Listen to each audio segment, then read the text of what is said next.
Hello everyone, welcome to all of you on my YouTube channel that is English with Renu.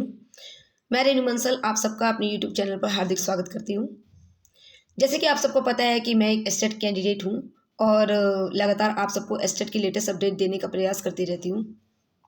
तो ऐसी कुछ update लेकर मैं आप सबके सामने आई हूँ। कल आप सबको पता है कि 26 जनवरी थी, तो इस 26 जनवरी के पावन अवसर पर हम जितने भी एस्टेट अभ्यर्थी हैं उन सब ने डिसाइड किया था कि हरियाणा के जितने भी 22 जिले हैं उन सभी गृह जिलों में उस जिले से संबंधित कैंडिडेट्स जितने भी अभ्यर्थी हैं जितने भी कैंडिडेट्स हैं वो सभी 26 जनवरी के फंक्शन में जहाँ भी जो फंक्शन हो रहा है जैसा भी फंक्शन हो रहा है उसमें जितने भी अधिकारी आए हुए हैं उन सभी अधिकारियों को हम अपनी समस्या से संबंधित ज्ञापन सौंपेंगे। और हमने ये काम किया भी और ये सक्सेसफुल भी रहा। सभी अधिकारियों ने हमारे ज्ञापन लिए, हमारी बात को ध्यान से सुना। पहली जो हमारी समस्या थी, जो हमारे आउट ऑफ सिलेबस की थी, वो रखी गई। उसके बाद हमारी समस्या जो ये गलत फॉर्मूला की थी, जो रिजल्ट में उन्होंने लगा कर निकाला, वो रखी गई। जिसमें ज्ञापन के साथ साथ हमारे डे 1 से जुड़ी हुई जितने भी इम्पॉर्टेंट डॉक्यूमेंट्स थे, जैसे कि हमारे दिए हुए ज्ञापन, चाहे वो शिक्षा बोर्ड हो या फिर शिक्षा मंत्री को हो या ओएसडी को हो या सीएम को या डीसी को, और जितने भी हमने मेल किए वो सब, उन सब इम्पॉर्टेंट डॉक्यूमेंट्स के साथ प्लस आरटीआई, जिसके अंदर ये क्लियरली मेंशन है कि 2017 में पंजाबी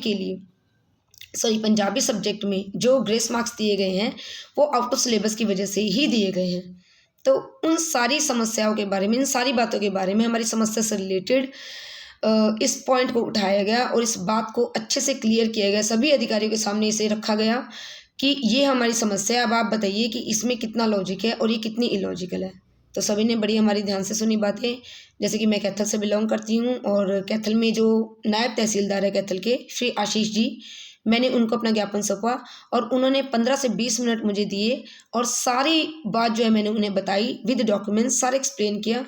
तो उनके पास जितने भी अधिकारी और खड़े थे उन्होंने बड़े ध्यान से सुना और उन्हें भी बड़ा ये लगा कि हाँ भी बिल्कुल गलत बात है, आउट ऑफ सिलेबस देकर गलत फॉर्मूला लगाया, तो ये फॉर्मूला तो किसी भी तरह लॉजिकल नहीं है, टोटली लॉजिकल है।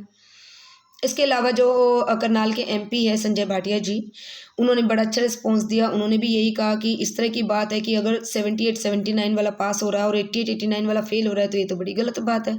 तो उन्होंने भी हमें यही आश्वासन दिया कि आपकी समस्या का समाधान करने का प्रयास किया जाएगा। तो पॉजिटिव रिस्पॉन्स था, तो हमें बड़ा अच्छा रिस्पॉन्स मिला और हम जो है इन अधिकारियों से यही उम्मीद करते हैं कि हमारी समस्या को आगे रखा जाएगा। शांतिपूर्ण तरीके से हम स्टार्टिंग से डे 1 से ये काम कर रहे हैं, तो शांतिपूर्ण तरीके से इस समस्या का समाधान हो जाएगा। तो यही लेटेस्ट अपडेट थी जो आप सबको प्रोवाइड करवानी थी मैंने।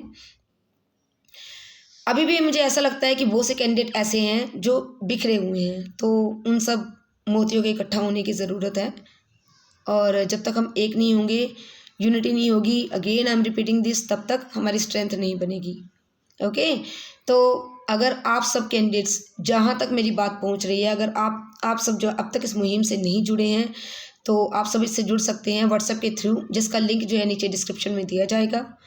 आप सबसे अपील है कि ज़्यादा से ज़्यादा इस वीडियो को शेयर कीजिए और आगे लेटेस्ट अपडेट के लिए जो चैनल को सब्सक्राइब कर लीजिए, क्योंकि जितनी ज़्यादा ये वीडियो शेयर होगी उतनी ही जो है उच्च अधिकारियों तक ये बात पहुंच सकेगी और वो हमारी समस्या को ध्यान से सुनकर इसका समाधान करने का शायद प्रयास करें।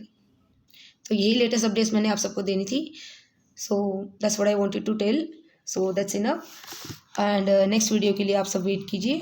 तब तक के लिए goodbye, bye bye, have a nice day.